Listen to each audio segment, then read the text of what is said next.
So, I might need to put a password on our YouTube channel here. All right.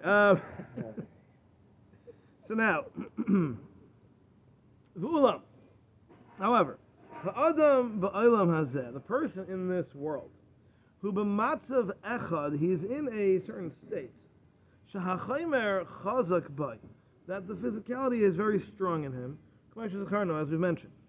And as long as this physicality is the lowliness and the darkness, so that means that the person is going to be naturally in this dark state. And very far from what a person is capable of being. To be connected to Hashem. However, this is exactly where we need to focus our efforts. This is where we need to put in the work.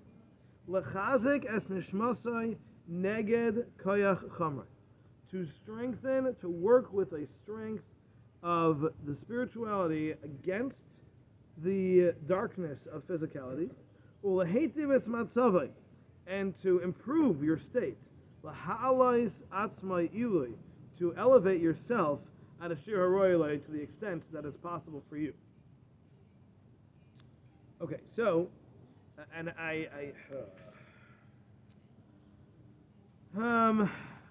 we're going to end up stopping at a bad spot. I'm just telling you now.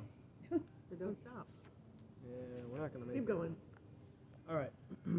I might need to give a little postscript at the end over here so we don't leave everybody in a very wrong impression. Okay. So, what we've said over here is simple.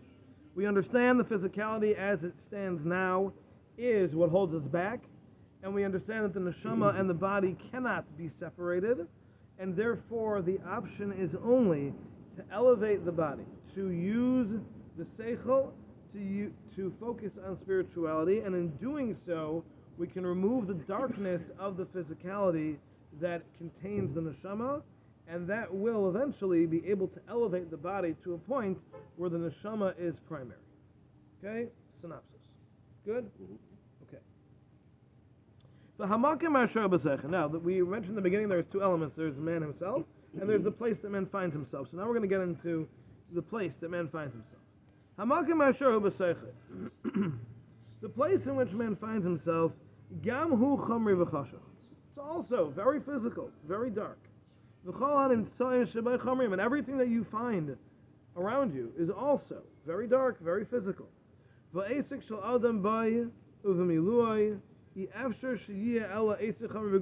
everything that we do, all the work that we need to put in, all of the dealings that we deal in our lives, they have to be physical. It's impossible to live without them. Because all the things we need to accomplish to live are physical things. And the makeup of man himself, and the combination of the parts of man, necessitates being involved in all these physical endeavors. It's impossible to live without eating and drinking, and all the other necessary physical things. And it's impossible to get these things without working to earn the money or whatever assets it takes to achieve these things. There are physical realities in this world that are necessary, and in order to get those, you can't live a spiritual life entirely, because then you won't have what to eat. And if you don't have what to eat, you will not live. And without living, you cannot have any spirituality anymore. So, Hashem designed the world in a way that we need to be involved in physical pursuits. That's our makeup. That's who we are. That's exactly the way Hashem designed it, and that's how we need to take that into account and understand it in order to make progress. So it comes out based on this. That both from the aspect of a person's body and from the world in which we live, and from the work that we have to do, a person is sunk and completely engrossed in the darkness of physicality. and a tremendous amount of work and effort need to go in to get out of this kind of life, to rise from this lowly life to a spiritual one, is a tremendous work because we need the physical things. So what he's saying here is the great dilemma of life. I remember my mashgiach of blessed memory once told me when I used to learn Musar Seder with him in yeshiva. I learned with him for 7 years, and at one point we were learning Chavos Levavos, duties of the heart, and he said, based on one of the things that Chavos Levavos says, he said, we can put the test of life into a sentence. Now that's intriguing. I'd like to hear that, right? He said it's like this. The test of life is to serve Hashem the greatest of your ability and still take care of your body. Everything else fits into that. But that's the balance. That's it. That's the entire balance of life. That's what he's saying here. So you have to understand, our focus should be spirituality. Our goals need to be spirituality. But we're physical. And we have to deal with that. We can't ignore that. And ignoring that is the opposite of what Hashem wants. Hashem wants us to take care of our physical selves in order to be able to live to serve Him. Because this is the world of the Olam Ha'asiyah. This is the world of doing. This is what we're here for. We're here to do, and you can't do if you're not here. So we need to take care of our physicality, and that's what makes it so difficult. If a person could simply commit themselves to a purely spiritual life, it wouldn't be that hard. Because you wouldn't need all the physical things. You could just do away with it completely. You know, it's like any addiction. Get off of it for a while, and staying off is easier than getting off. Is it? No. No, never mind. Okay. But it gets easier. It does get easier. There you go. All right. But the idea is if we didn't have any physical necessities in life, a person could set their mind to, okay, I'm off of it. I'm not going to eat. I'm not going to drink. I'm not going to sleep. I'm just going to be 100% spiritual focused my entire life. In a way, that'd be easier. But it can't be that way. Hashem gave us a physical body and a physical world to live in and interact with. And that's got to be the balance. We have to do that. So what he's saying here is that we have to somehow figure out how these things work together. On the one hand, we are spiritual, need to be spiritually focused. That has to be our goal. And everything we do, that has to be our goal. And yet, we're stuck with the body. How do we deal with that? So we don't have time to really continue, but let me just give you a glimpse of what we're going to cover next, just so nobody leaves with the wrong impression over here. The idea that he'd been saying until now was all about, like you were saying, minimalist. It seemed like just do away with it as much as possible. As much as possible. He's about to say that that's not actually the case. It's not the way it should be. The way it should be, and in different Sfarim, he writes this in different ways, and he gets into different paths to reach this point, but he gets to the same points in all of them. And that is that Hashem gave us the world to use, and even the physical things that we use can be done for spiritual purposes.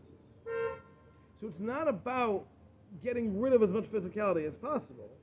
It's about staying spiritually focused even when doing physical things. So it's not about not enjoying life. It's about enjoying life with a spiritual outlook.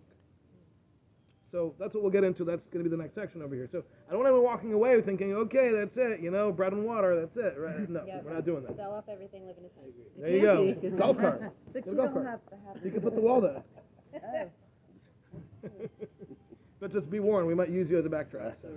Basketball with Yes, spiritual basketball. Well, the basketball is for the kids, yeah. so it's not like it's not. It's not that it's not. What is a man? Hopefully more. Oh my gosh. Why, or you just, I know a lot of those. it's like you have your Shabbos meal, right? You Yes. have your dinner and lunch, and Okay, it's the bigger you're kids. supposed Older to kids. Older kids. have a beautiful table if you want, and you're supposed to have flowers. You're supposed to have delicious food, so you might get a really nice vase to have beautiful flowers, and people don't usually indulge in flowers, but we get them a lot for Shabbos. Right. And having really nice place settings or really nice, like, those are things that we use, so you could just do Exactly. Shabbos is the easiest example. that. But that's like, Shabbos is the easiest because the mitzvah of Shabbos is to enjoy physically, so that's a way of which doing is very hard to understand. But if you get to a point where you can understand that the purpose of Shabbos is to enjoy physically, then the spiritual achievement is achieved through physical achievement. So that's a very easy way to understand it. And you're right, Shabbos, that's what you do. We go all out, within reason, but we go all out. Right. In a physical way, because that is the mitzvah, and that is the spiritual growth. But that's almost, other than Shabbos and Yontif, that's never the case. Other than Shabbos and Yontif, the mitzvah is never the physical accomplishment, the good feeling. It's the, I need to do something physical to accomplish the mitzvah, but it's purely spiritual. It can't be your focus to get all the material stuff. I mean, Except on Shabbos. right. I But mean, yeah. we can. But, yeah. Is that really the case? Because when you're in a beautiful day and a beautiful whatever, I thought you're supposed to say to yourself. I thought the message was, Hashem, thank you so much for putting me in this beautiful physical environment so I can be grateful. Yes, that is a spiritual endeavor. appreciating. The gratitude for the physical is That is spiritual. a spiritual And endeavor. you thanked Hashem. I mean, what? Famous story where one of the Hasidim went to the Rebbe and said, "What's the difference between me and you? I eat, nobody cares. You eat, and all of a sudden all the Hasidim are there, and they want to know, they want to see, they want to hear, they want a piece. What's that all about?" He said simply. He said, "Why do you make a bracha?" He said, "I make a bracha so I can eat." He said, "No, the difference is I eat so I can make a bracha." It's about the mindset. Either way, you're doing the physical thing, but why? Why are you doing it? So that's what it comes down to. All right. Thank you. It's been a pleasure. Who was your mashgiach who taught you? Rabbi Avram Yecheskel Turin of blessed memory. We're going to start with Dallas next week, or we're going to do Gimel? Gonna let you guess. No, we're gonna start with Dalit. I mean, I'll give a recap of Gimel, but You said you're going to have to recap. I am gonna have to recap because we have to keep that flow going. At the top of the page. Yeah. Right. All right. That's why Wonderful day, everybody. As long as it comes back.